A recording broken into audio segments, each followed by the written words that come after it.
probably around the age of 12, but it was more in the way of like karaoke booths at amusement parks. And then eventually made my way to Nashville, Tennessee, where I pursued a career a little bit in Christian music, because I was actually in the Christian world for a long time when I was really trying to beat this part of me out of my body. And then it just turned out that it's not something that you can pray away and change.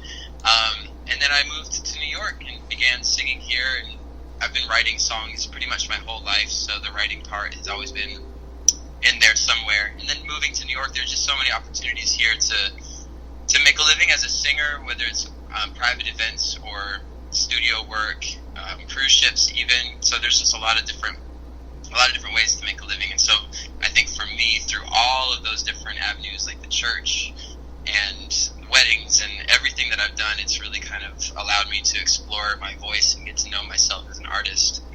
And then it just seemed like perfect timing when we met. We met doing a video shoot for a vocal group that I used to sing with that's based out of Minneapolis called 7th Ave, and he was hired to be my love interest in a music video and a cover of Toxic by Britney Spears. So that's how that all started. It was love at first sight. He walked in, or I walked in, he was already there, and it was... And I was super awkward. It was super cute, just the way it all started, and we started singing together that week, and that was a little over 2 years ago, and then the rest is history. Yeah, I mean, always they have the low voice and the high voice together. You know, there's always something about that mix.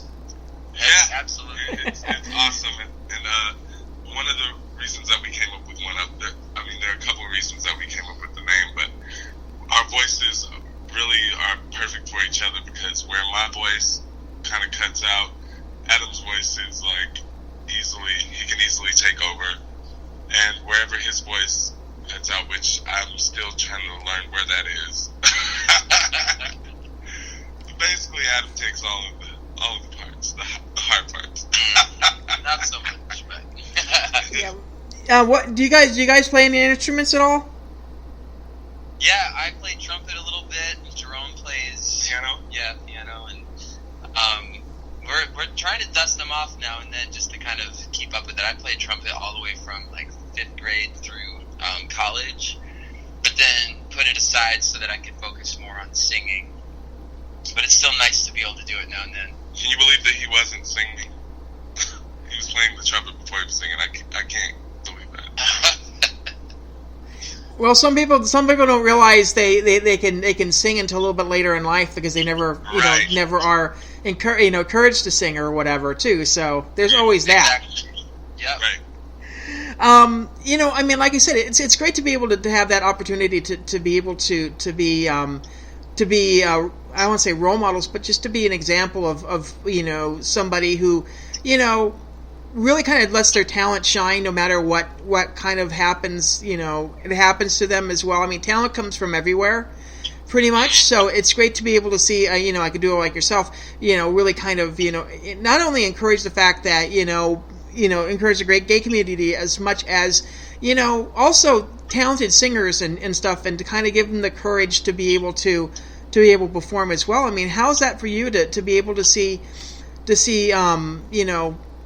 see people kind of want to pursue their talents or pursue their passions, and have that bravery to be able to do that? I love seeing it, because I grew up in a really, really small town in Michigan.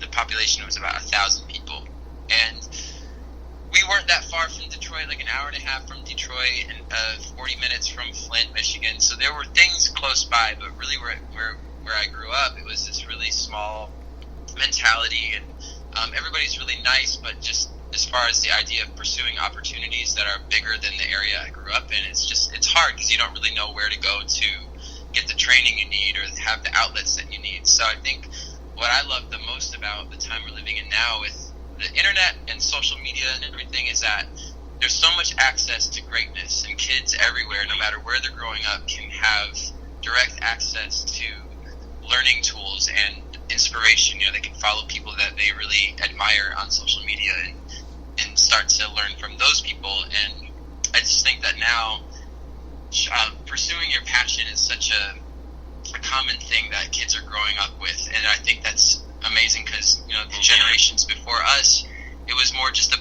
make a living, make a living, make a living. If you're lucky enough to pursue your passion, you're one of the very few that gets to do that. But now it's something that is so encouraged, and music, especially just art in general, there's no room for anyone that's not passionate about it, because it's everything about your soul and your energy goes into it. So I guess it's a long way to say I love seeing kids pursuing their passion, especially when it comes to singing. Yeah, I mean, it's great to be able to be able to see that. I mean, a lot of people can balance both work and pursuing their passions. I do that on a daily basis, and it's great to be able to have if you're passionate enough to want to do it, you'll find a way. I think is the best way to say it as well. What's kind of the process? I mean, you guys talk about doing lyric writing as well and songwriting as well. I mean, how's it for you guys to, kind of put pen to paper? I mean, do you guys collaborate a lot? Is it, somebody has an idea and they kind of work on it? Kind of tell me a little bit of that process.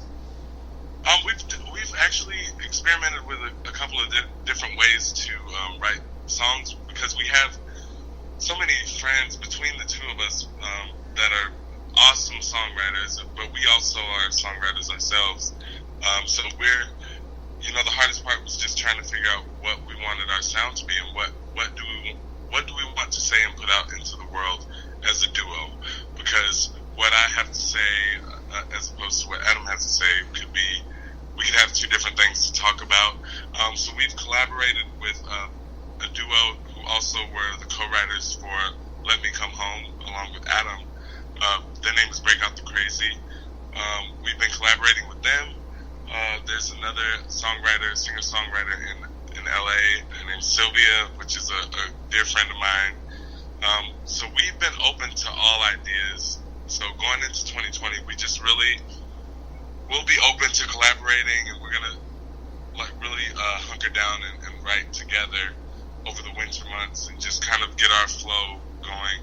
So that's something really exciting to look forward to. But we have a couple of songs on the table right now that we just have to dust off and kind of maybe revamp a few things. But that's the exciting part about being able to collaborate with not only your partner but with your friends as well. Mm-hmm. Yeah, we have obviously the Christmas single that's currently out right now. Tell me a little bit about that and a little bit about the process going into that. The song Let Me Come Home is actually something that I wrote about 4 years ago with my friends, the duo Break Out the Crazy. They're based here in Brooklyn, New York. I wrote that with them after receiving a letter from a member of my family that really upset me, as far as realizing that I was never going to have acceptance from this person that I really wanted to have. Anyone in your family, you want to make sure that they love you for who you are and they accept every part of you. And I wasn't getting that. And it was all because of religious beliefs, and as far as those relate to anyone being gay. And to them, they think it's a choice, and they think that it's something that can be avoided, and they just clearly don't understand. And so I was really hurt by the idea that I wasn't going to be welcomed home and be celebrated as my full self, and I was never going to be allowed to bring home my partner, my husband, and celebrate the holidays as a whole family.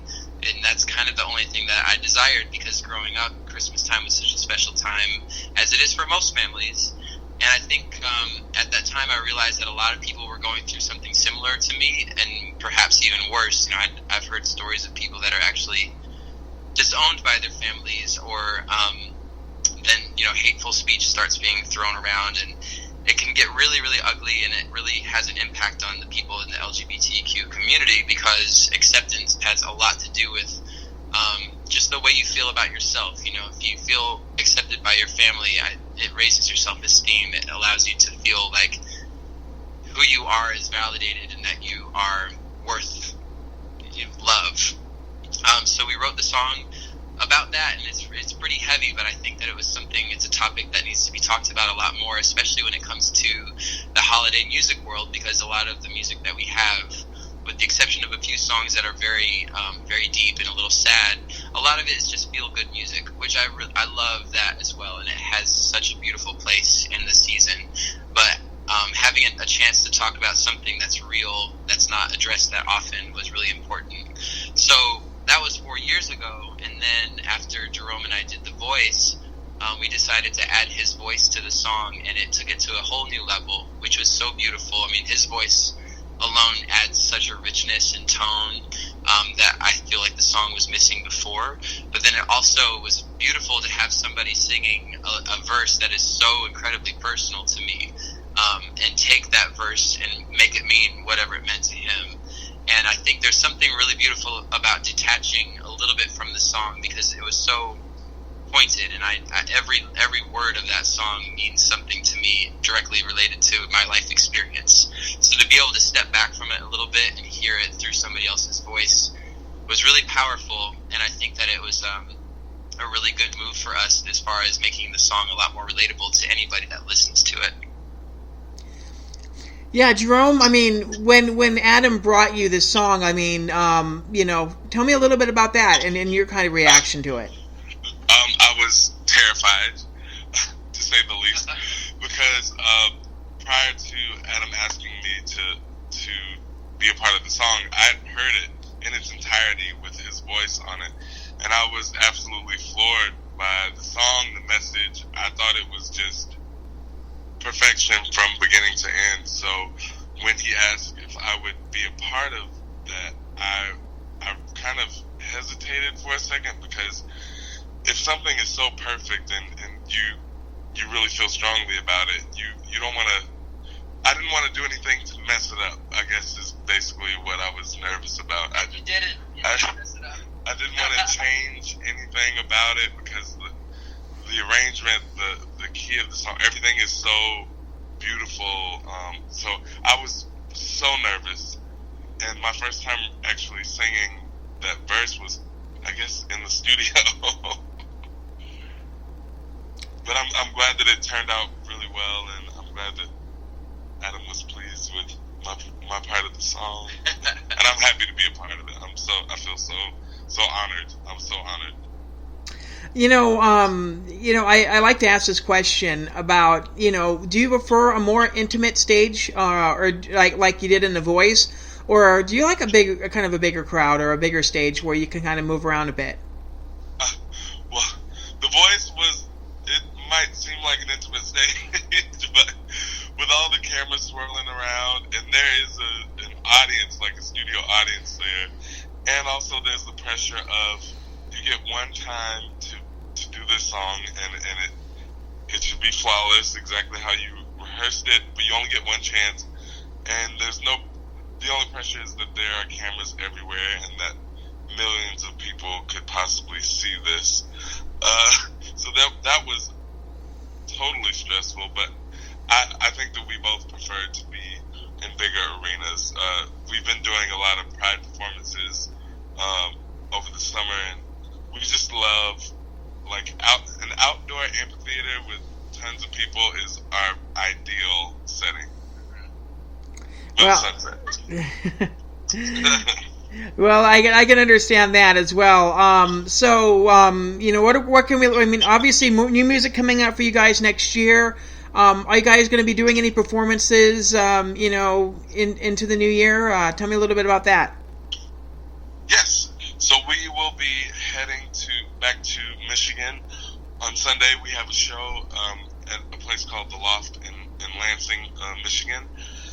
And the day after that, we fly to Houston, Texas, where we will be performing Let Me Come Home live for the first time on television on Houston Life. That'll be in Houston, Texas, where I'm from. I'm from Texas, so we'll touch home for a bit, to my home, and then we fly back, and we'll be performing at Al Roker's holiday party. So we have a couple of things lined up throughout the rest of the month, but we're crossing our fingers that Ellen or Kelly Clarkson will have us on their show. So we're holding out for that. Yeah, I really hope so. I mean, like I said, she's she's doing a residency out here. It'd be nice for you to kind of open up for her, and the LGBT community out here is